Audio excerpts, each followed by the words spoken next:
Good afternoon, ladies and gentlemen. Thank you so much for taking the time to join us here for the outlook ahead to Thursday's USDA WASDE report here for the month of October.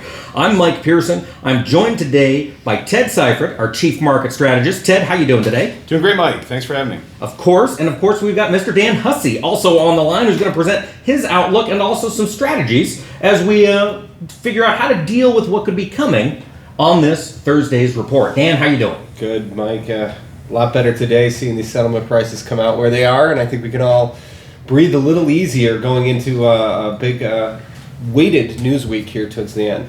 I mean, it really is. Ted, let's talk a little bit about what is coming up ahead this week. Of course, we have WASDE on Thursday. We have Chinese trade negotiations going on in D.C. We've got a potential blizzard making its way through the northern plains. What's your take? What's going to be the driving news story here of this week? Yeah, there's a lot of potentials, like you just talked about. I mean, we have a WASDE report, which is the normal thing that would be expecting this week, right? But on top of that, the trade meeting, I'll tell you what, when we went home on Friday, we were feeling pretty good about it, and there was a lot of positive talk about trade. Just in the last 2 days, that's soured just a bit. I think maybe one of the biggest reasons why soybean hasn't been able to follow along in the rally in the last couple of days. And then, of course, we have weather. And, honestly, if we don't get a big surprise out of either the trade deal or from the USDA report, I think the weather is maybe the biggest deal, and ultimately that will be the biggest takeaway in the short to near term. It will be talking about the potential damage and what's happened to this crop for a while after this weather event occurs. But, the USDA numbers, while they might get a little bit overlooked this week, ultimately these are numbers that we're going to need to use to move forward as we formulate our balance sheets and so on and so forth. But I'd say there's a good chance that maybe these reports aren't quite as bullish as what some people are hoping for. And if that's the case, I'm hoping that the market's able to take that with a grain of salt, realize that, these aren't final production numbers. Hopefully we're moving in the right direction as far as the changes that the USDA is making, but there will probably be more changes to come down the road. Well, now you mentioned that perhaps it won't be as bullish as some analysts are anticipating. We heard this song and dance back in August when everybody was anticipating some really bullish numbers to come out of USDA. Of course, we didn't get them. We went down, down, down for 3 days immediately following that August report. Ted, tell us, what are analysts thinking right now as you look out in ahead to this week? Yeah, wow. Everybody's looking for a decline in harvested acreage and in yield. So I believe the average trade guess for corn yield is 167.5, harvested acreage down to 81.6. And then the big one is that we're looking for ending stocks to fall down to 1.789. I'm just not so sure the USDA is going to be quite as aggressive with that. I do think there is some room on the demand side of the balance sheet for new crop to cut a little bit out of exports, because we're 66% behind where we were this time last year for our new crop exports. And then possibly ethanol as well, although, with the recent news from ethanol, maybe they will be a little bit reluctant to do that. I think the USDA will take more of a wait-and-see type scenario, go ahead and cut the ethanol usage out, and then maybe wait to see if they need to add that back in. That's just my personal opinion. So I wouldn't be shocked to see the ending stocks number in particular come in higher than what the trade's guessing. Again, the trade's looking at 1.789 billion bushels. Our current guess for this particular report is a 1.993. Now, our number, while it's the highest end of the range of guesses, it's still a very healthy 200 million bushel drop from last year, or from the last WASDE report that we saw. In my mind, it's still a very friendly number, because I think ultimately we'll see demand a little bit better than what this number suggests. I think production will probably come down more than what we'll see on this report. So I'd be happy just to see it come down 200 million bushels to our number. But the trade is looking for something quite a bit more bullish than that. And I don't know, like I said, maybe we're setting ourselves up for disappointment. Maybe not. Maybe the USDA wants to be aggressive. Maybe they have reason to be. And, maybe we do see something, 1.8 or below for new crop carryover. If that's the case, I think that just really plays into the bullish idea that we're getting right now, especially with the weather that we're having. And if you put that in a combination of a 1.7 billion bushel carryover from the USDA, along with the damaging weather, if that forecast verifies, well, then we're going to come in next week and we're going to be really pretty excited about where our ending stocks could end up being for corn. So that again, could be an interesting scenario. But just the report by itself, I wouldn't be shocked if it's just a little bit bearish versus expectations, but hopefully the market shrugs that off pretty quickly, realizing that these aren't final numbers. Eventually, we could and probably will see something closer to what the trade guess is for this report. And by the way, just one other quick note, our 1.993 billion bushel carryover for corn, this is a guess on what the USDA is going to say. Mm-hmm. It is not our guess for final ending stocks numbers for corn.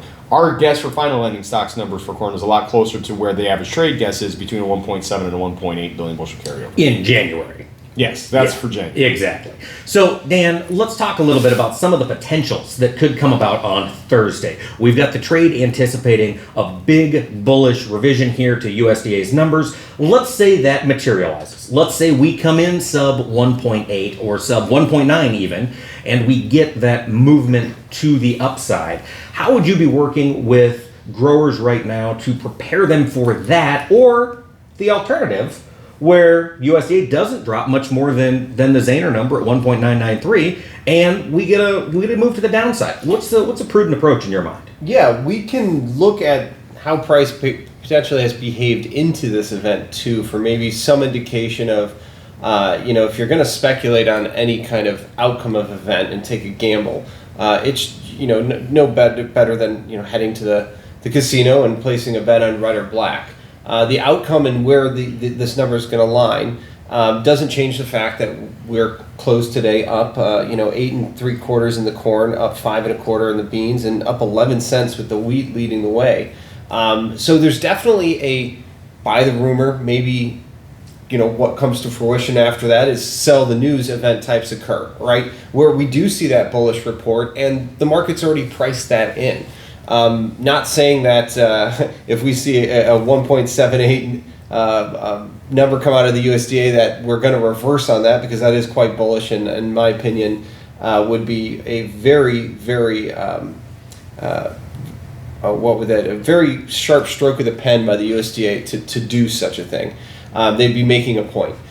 But let's say we do head lower through a news spike rally. We've been looking at trying to protect gains by potentially buying an insurance policy like a put, where you're buying into volatility into an event where we know there's going to be some fuel thrown on the fire.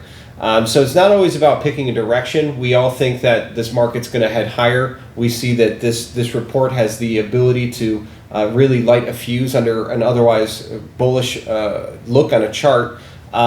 But we still need to think about the risks of protecting that downside if you're already long the market, as most producers naturally are here. Even if you haven't re-owned on the board yet, considering the downside and how you can lock that in for a finite cost, like a put, is always a good option, and buying into volatility ahead of a volatile event. Absolutely. Ted, what are your thoughts? How are your producers getting prepared for Thursday's event on the corn side? Yeah, well, I will say that we have quite a few, and have had quite a few of the December call options here for the last few weeks, sort of anticipating a bit of a strengthening in the grains. So one of the things that I'm doing is I'm either taking a little bit of profit on those or rolling them higher and taking something off the board as well.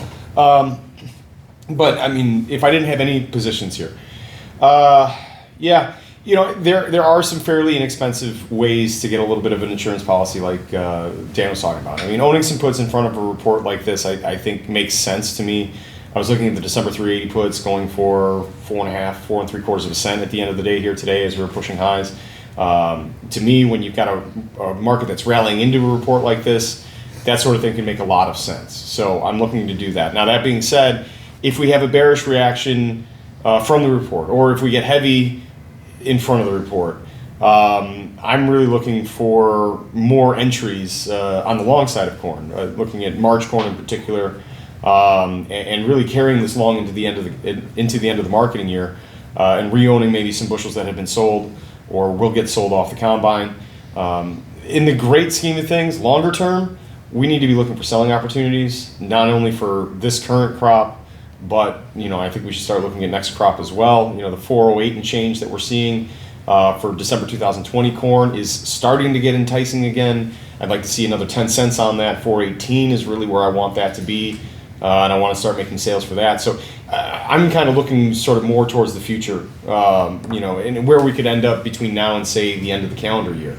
I'd like to see guys close to 35% sold for new crop corn, because I'm fairly concerned about what the acreage mix might look like for next year. All right. Well, before we get to next year's, let's talk soybeans for this year, Ted Seifert.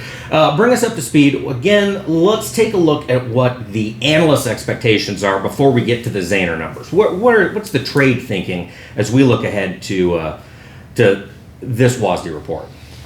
Yeah, so the trade, for the most part, they're looking for yield to drop by 0.6 bushel an acre from September. That would be to 47.3.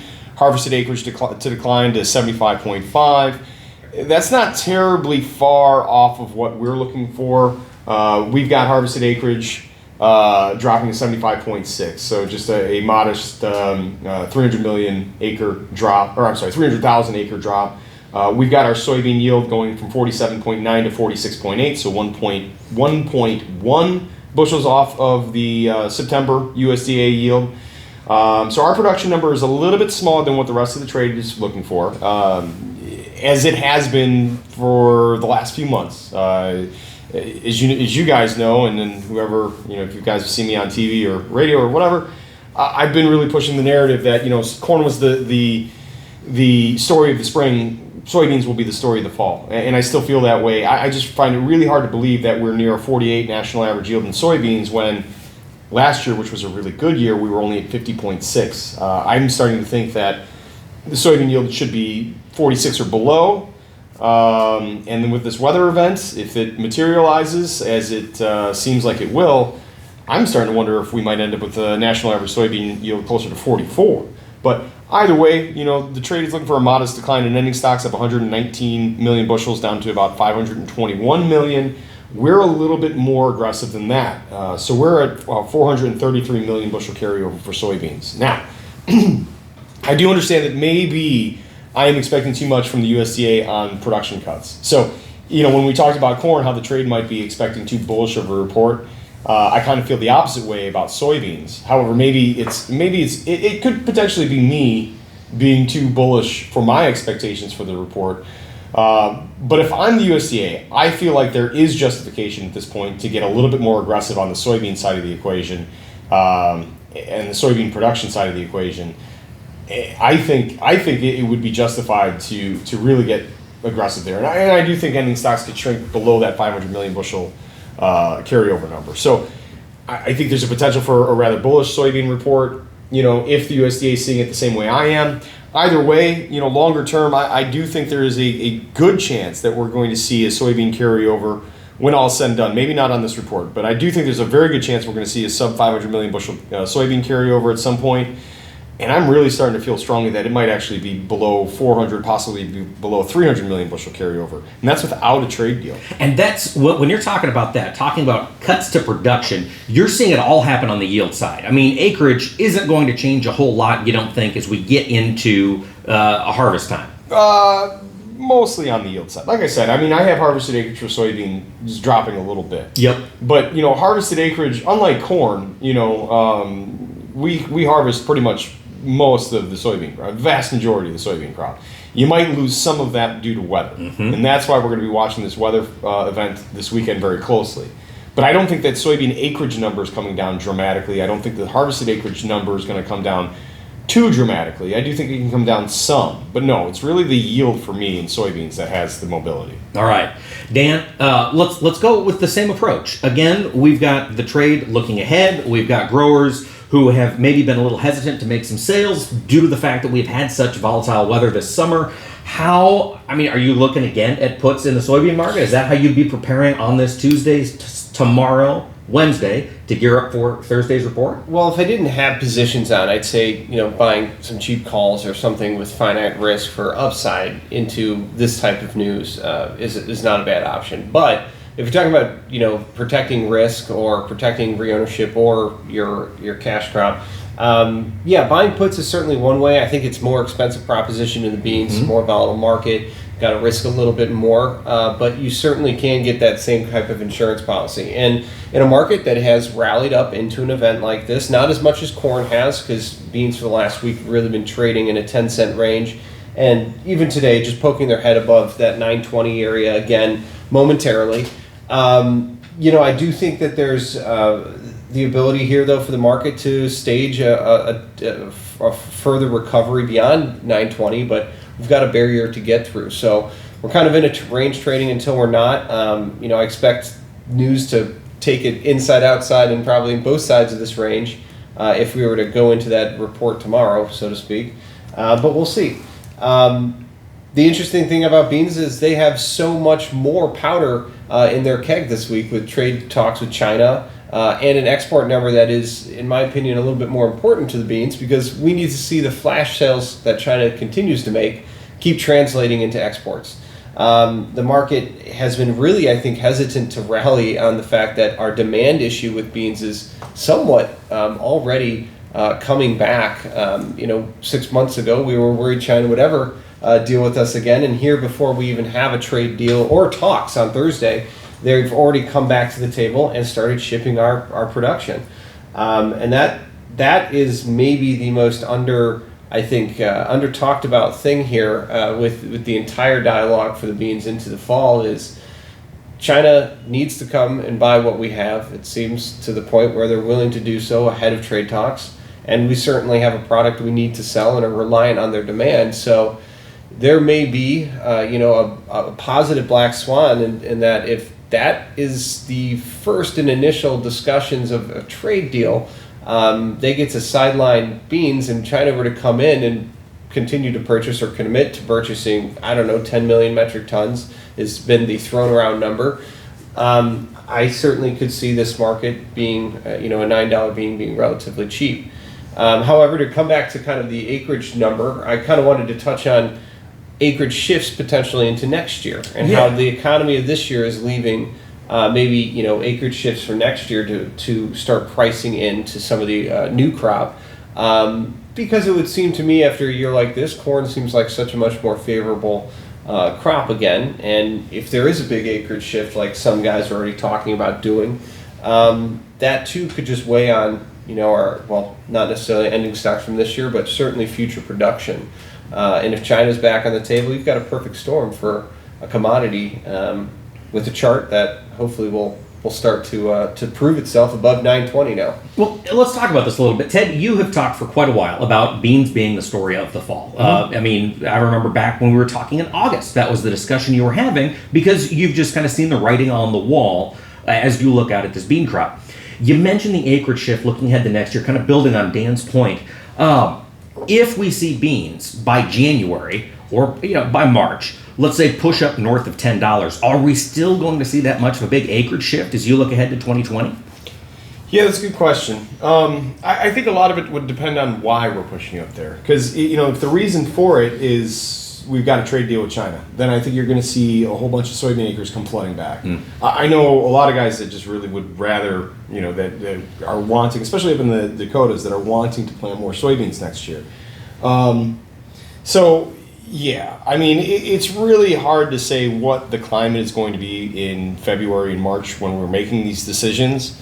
But under the current setup that we have, I think corn is really positioned at the moment. I mean, if we're still trading prices that we're at right now, or if this were February, I think right now we're still buying too many corn acres. So I think soybeans have work to do, and ultimately, I think even without a trade deal, as I've said, I think we're going to have a tight enough soybean balance sheet that we're going to need to buy some soybean acres at some point. So that kind of goes along with my bullish idea of soybean prices having upside potential. I think there's $1 upside potential in soybeans from here, and I don't think corn needs to follow as aggressively. Now, again, we'll see what the weather does, and maybe we lose 5% of this corn crop, possibly, I guess. But no, as it stands right now, I think there's a lot more work to do to the upside for soybeans to get ourselves right on the acreage mix than where we stand today. Gotcha. Ted, we've been talking for a little while. As you look ahead to the rest of this week, again, we're talking weather, we're talking trade, we're talking WASDE. What are some takeaways that our listeners need to know? What are some things that you really want folks to have in their back pockets as we get through a potentially volatile week? Yeah, I mean, wow. Ask me again on Monday after we've gotten through the week. Right. And we've seen everything happen. But no, obviously the trade deal is paramount for soybeans. If we get a deal done or a partial deal done, I think that partial deal would very much include agricultural commodities from the U.S. to China, because it seems to me that's really, really what they need right now. In fact, we've talked about it. I feel like China is buying soybeans right now, not because they're trying to sweeten the trade deal, but because they are trying to secure soybeans at cheaper prices when they're unsure about our crop here, worried about some South American dryness. Again, we need to pay attention to that as well. But yeah, I mean, we're going to have a report on Thursday. And regardless of what that report says, as long as there is not a shocking change to the USDA report, this weather event this weekend, the trade talks, and South American weather are going to be the three things that we're going to have to be watching closely going forward. And I get the feeling that we'll have a fair amount of bullishness coming from somewhere, whether it's United States production, South American weather, potentially improving trade talks, China continuing to buy, so on and so forth. I think this report, again, it's a big report. It's something we definitely want to look at. But because we have so much other news going on right now, it's not one of those times where we can just look at the report and that'll set their expectations for the next 2 months. No, we have to really pay attention to news and weather as well. Gotcha. Dan, before I ask you the same question, I notice you've got your South American weather charts up. Kind of bring us up to speed. Where is the dryness really consolidated down in Brazil? So it is, in the southeast corner, extending up through the Mato Grosso region. So really down in their main soybean and corn belts. Their 30-day anomaly, in other words, how much rain they're behind. It's on average between. Right now between 50 to about 90 millimeters behind average. And if you looked at that last week, it was about 100 to 150. So they've seen some precipitation over the last 7 days. They're not caught up to speed yet, and they're probably only getting about half the rainfall right now that they normally would coming out of a bit of a dry spell. So they do have some rain in the forecast, nowhere near enough to catch up with their, how dry and behind they might be. So while there was and there certainly is a dry discussion down about South America, weather changes and there are 7-day forecasts that include a little bit of precipitation. But like I said, only to the tune of about half of what they normally get. So that's certainly going to falter and inhibit a young crop production in here. Absolutely. Their early production of their young Superfina crop. You bet. So, Dan, we heard from Ted. What are your thoughts? What are the takeaways you think our listeners need to know, again, heading into this potentially volatile week? Volatility rears its head in a different way with every event. We saw the the August WASDE report lead us into it with a nice rally into the actual report and then a limit down move to follow. We're just now starting to recover. If you look at the December corn, for example, today we're starting to poke our head back into the territory that August WASDE did all that damage on the chart. So does the volatility have the ability to take us to the upside? Absolutely, but it does to the downside as well. So know where your risk is, learn how to protect it with insurance policies that cover you through volatile events like this, and try to cap the risk as best you can. Obviously, we've had a discussion over the last several months that has all led us to this point, and our opinions haven't changed much. This has been a long time coming and narrative that's been building. So we all know what to expect and what we're hoping for to come out as an event, but traders always need to remember, or almost play devil's advocate with yourself, to think about what are the things we didn't think about and how could this all go wrong. All right. Yeah. Things to keep in mind. We're coming up on 30 minutes. We don't want to take up too much of everybody's time today. We want to thank you all for tuning in. But Dan, before we let listeners go, where can they find you on social media, on the internet, or by telephone? We're on Facebook and Twitter at Daniel Hussey Jr. And you can always reach us, and particularly me, my direct line, 312-277-0110.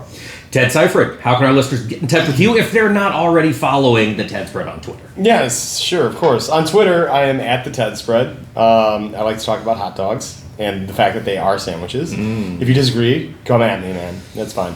Aside from that, you can reach me directly at 312-277-0113. You can find us on the web at www.zaner, that's Zaner.com. You can read a bit about us. You can sign up for our morning Ag Hedge newsletter, which Mr. Pearson has been doing a good job on. And like I said, follow me on Twitter either way, if that's your thing. So thanks for listening, everybody. Really appreciate you having us. And have a wonderful day, and good luck with the report and the weather and all the very crazy, volatile things that we might see here this week. Absolutely. Listeners, we'll be back next month as we take a look at next month's WASDE report. So do keep in touch with us. You can follow me on Twitter at Pearson Cattle. I am Mike Pearson. You can, as Ted mentioned, sign up for the Zaner Ag Hedge update. That is a newsletter coming out every day with all kinds of content, both from Dan, from Ted, and from myself. Do stay tuned, do stay in touch, and by all means, if you've got comments about the webinar, if you've got ways in which we can improve, I'm all ears. Give me a shout at 312-277-0112. And with that, we want to let you go. Have a fantastic afternoon, and we wish you all a very safe harvest.